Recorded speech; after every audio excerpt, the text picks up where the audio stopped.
반갑습니다. 연월TV의 마스터 세이지입니다. 오늘은 남자분들이 이렇게 행동을 할 때 여러분이 그 남성분을 놓치면 안 됩니다. 어떠한 유형이 있는가 제가 알려드리고자 해요. 먼저 여러분이 사소하게 하는 말을 그 남성분이 명확히 기억을 해줄 때 여러분은 그 남자를 놓치지 말아야 됩니다. 사실 이렇게 말씀을 하시는 분들이 있더라고요. 제가 만나는 남자가 약간 기억력이 좋지가 않아서 제가 사소하게 혹은 그냥 흘러가듯이 하는 말을 잘 까먹습니다. 라고 할 텐데 과연 남자분이 그 기억력이 안 좋아서 잘 까먹는 걸까요? 제가 간단하게 남자들의 입장에서 설명을 드릴게요. 남자 한 명 있는데 애가 기억력이 안 좋아. 학생인 거지. 근데 이 기억력이 좋지 않은 학생이 체육복을 놓고 와서 체육복을 빌린 거야. 근데 그 체육복을 빌려준 학생이 나보다 약한 녀석이야. 나보다 약한 녀석인데 이런 말을 해. 철수야, 나 내일 입어야 되니까 꼭 내일 줘야 돼? 라고 하면은 까먹겠죠. 왜? 기억력이 안 좋아서요? 아니요. 나보다 약한 녀석이니까. 근데 이번에 체육복을 빌린 친구가 나보다 훨씬 강한 녀석이야. 원펀치 3 강냉인 거지. 한 대 맞으면 내가 질 것 같아. 근데 그런 친구가 이렇게 말을 해.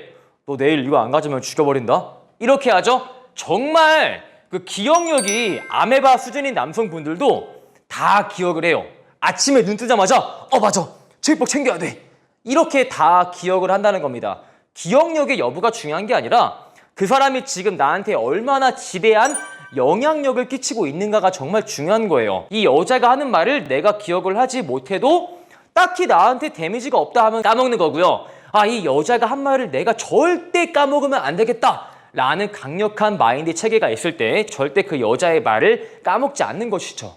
그럼 강사님, 제가 만나는 남자는 제가 사소하게 하는 말을 잘 까먹는데 나쁜 남자인가요? 라고 물어볼 수 있죠. 아니요. 그 남자가 우리가 흘러가듯이 하는 말을 기억을 못할지언정 우리가 서운한 감정을 느낄 수 있죠. 근데 서운한 감정을 느낄 수 있지만 그 남자한테 직접적인 질타를 하시면 안 돼요. 자기야, 내가 흘러가듯이 한 말을 왜 기억 못해?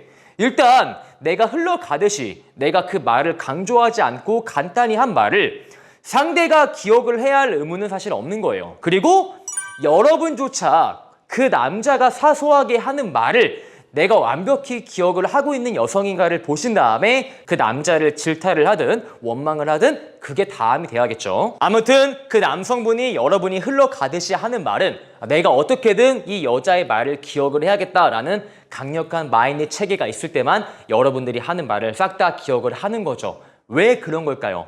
그 남성분에게 여러분이 매우 소중한 사람이기에 얘가 하는 말을 내가 놓치지 않겠다라고 생각을 하는 거겠죠. 그리고 경제적인 부분을 얘기할 때 두 가지 유형이 있어요. 자, 만약 내가 남자인데 내가 이 여자를 잠깐 만나고 말 거야. 잠깐 보고 나서 그냥 헤어질 거야.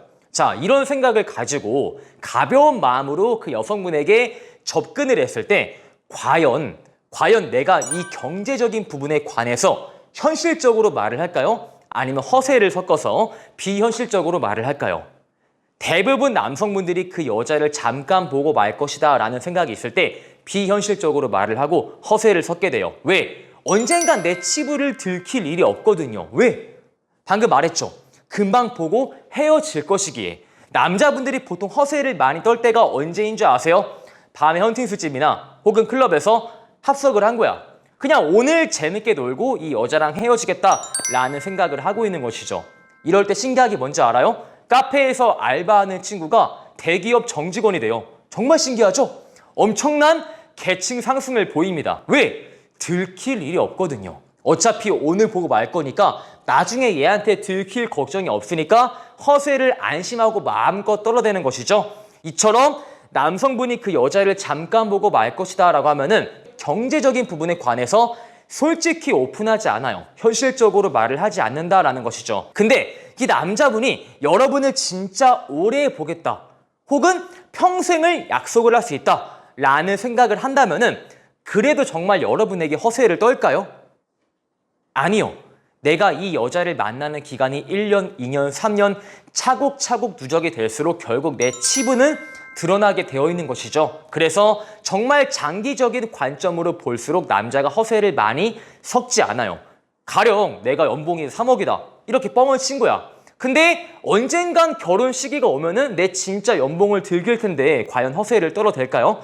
조금만 신중히 생각을 하면은 그 남자가 지금 나를 어떠한 관점으로 보는지 답을 내릴 수가 있다는 거죠. 그리고 저는 이런 남성분들을 절대 놓치지 말라고 합니다. 무엇이냐?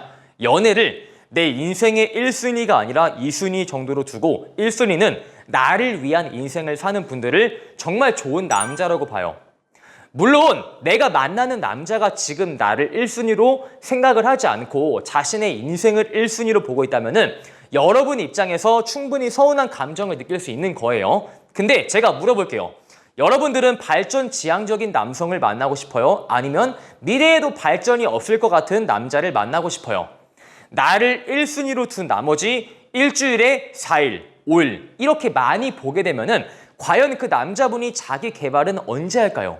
우리가 연애 기간이 1년, 2년, 3년 차곡차곡 누적이 될 텐데 남자가 나이를 먹으면서 조금 더 숙성이 되고 발전 지향적이고 이러면 여러분도 과연 좋은 거 아닐까요? 근데 그 남자가 여러분한테 모든 것을 올인한 나머지 나이는 먹어가는데 레벨업이 안 되고 있다면 그런 남자가 싫지 않으세요?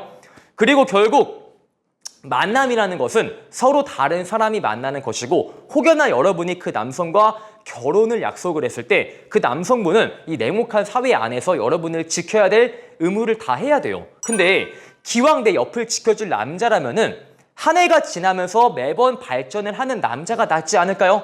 그래서 저는 연애를 1순위로 두기보다는 2순위로 두는 남자를 만나라고 해요. 근데 물론 그 남자의 인생에 여러분이 한 4순위, 5순위 이렇게 너무 멀리 밀려나가져 있으면은 그것 또한 문제가 되겠지만 자기 개발 다 하고 자기 발전 지향적인 삶을 살면서 그 다음에 연애를 챙기는 남자라면 저는 매우 베스트라 보거든요. 그리고 정말 좋은 남성분들은 여러분이 느끼는 감정에 깊게 공감을 할 줄 아는 남자예요. 저한테 왔던 내 남자분이 남자친구랑 헤어져야겠다라고 결심을 했을 때가 언제인 줄 알아요? 남자친구한테 이렇게 말을 했대요. 그분이 회사 진급시험을 잘 봐서 이 기쁨을 같이 나누고자 남자친구한테 말을 했더랬죠. 오빠, 회사에서 본 진급시험 잘 봐가지고 나 이번에 진급될 것 같아 라고 하니까 보통 남자분들은 여기서 어떤 반응을 보여야 돼? 와, 정말 축하한다 라는 반응을 보여야 되는데 남자친구가 이렇게 말을 하더래요. 그래? 근데 이거 게임 아이디 비번 뭐였지? 이렇게 물어보더래요. 지금 내가 느끼는 감정에 그 남성이 공감을 전혀 하지 못하는 모습 보고 아, 내가 진짜 이 남자랑 끝낼 때가 왔구나 라고 직감으로 느끼는 것이죠. 일단 남녀노소를 불문하고 정말 누군가를 좋아할 때 그 사람이 느끼는 감정에 깊게 공감을 하고자 하는 게 인간의 본능이라 할 수 있죠. 그래서 여러분이 기쁜 감정을 느끼든 슬픈 감정을 느끼든 우울한 감정을 느끼든 간에 그 남자가 여러분의 희노애락에 깊게 공감을 해준다면은 여러분과 지금 정신적인 동화가 되어 있다라고 말을 할 수 있죠. 반대로 그 남자가 여러분이 느끼는 감정에 전혀 공감을 하지 못한다면은 그 남자는 지금 여러분과 벽을 치고 있는 것이죠. 자, 이렇게 해서 남자가 이렇게 행동을 하면은 놓치지 말아야 된다. 어떠한 유형이 있는지 제가 현실적으로 알려드렸습니다. 오늘 영상이 마음에 드시는 분들은 좋아요와 구독, 추가적으로 네이버 연애 봄카페에 가입을 하시면 15만 원 상당의 연애 교환을 드리기 때문에 꼭 가입하시길 바랄게요. 안녕.